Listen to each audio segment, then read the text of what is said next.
Perkenalkan, nama saya Aprilia Primahoar dengan NPM 31230070. Teori belajar humanisme adalah pendekatan pendidikan yang menekankan pada pengembangan potensi individu dan peningkatan kualitas hidup manusia. Teori ini menempatkan manusia sebagai pusat dalam proses belajar mengajar dan mengedepankan nilai-nilai kemanusiaan, kebebasan, dan keadilan. Dalam teori belajar humanisme, pendidikan dianggap sebagai saran untuk membentuk karakter, kepribadian individu, serta memperluas wawasan dan pemahaman mereka tentang dunia. Berikut adalah contoh dari teori belajar humanisme.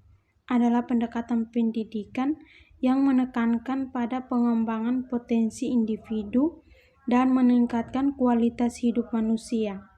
Pendekatan ini menempatkan manusia sebagai pusat dalam proses belajar mengajar dan mengedepankan nilai-nilai kemanusiaan, kebebasan, dan keadilan.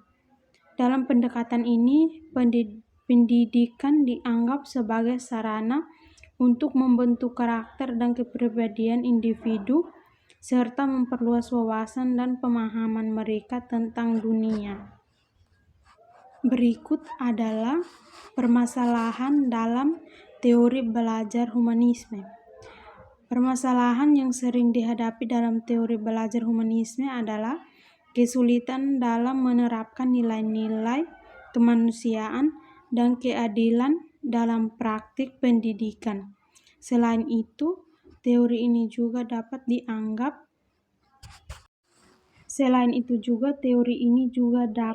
dianggap terlalu idealis dan tidak realistis dalam menghadapi tantangan dunia nyata. Beberapa kritik terhadap teori ini adalah kurangnya fokus pada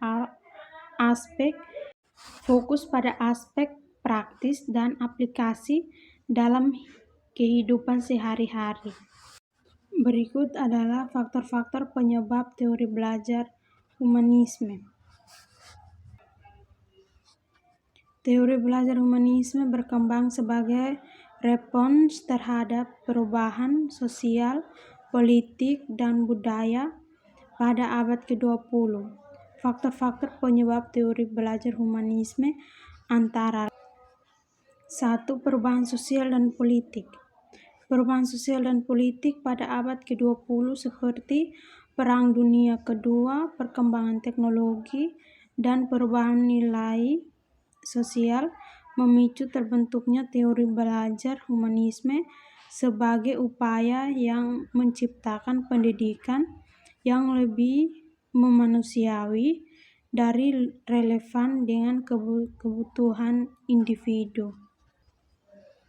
Yang kedua, kritik terhadap pendidikan tradisional. Teori belajar humanisme muncul sebagai kritik terhadap pendidikan tradisional yang dianggap terlalu kaku, tidak relevan dengan kebutuhan individu, dan tidak memperhatikan nilai-nilai kemanusiaan. Teori ini menekankan pentingnya pendidikan yang lebih fleksibel, personal, dan berpusat pada individu.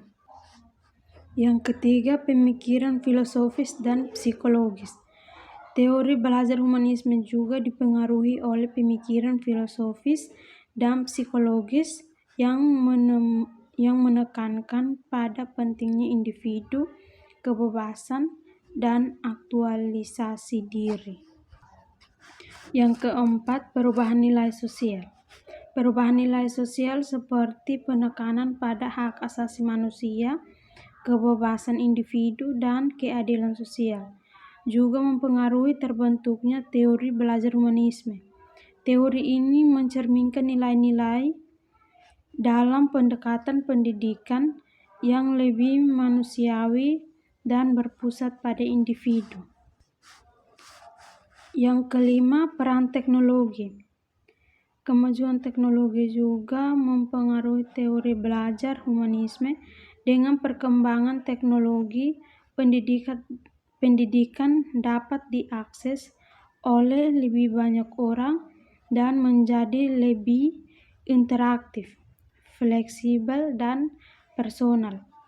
Teori belajar humanisme memanfaatkan teknologi untuk menciptakan pengalaman belajar yang lebih menarik dan efektif bagi individu. Ini saja hasil dari saya. Sekian dan terima kasih.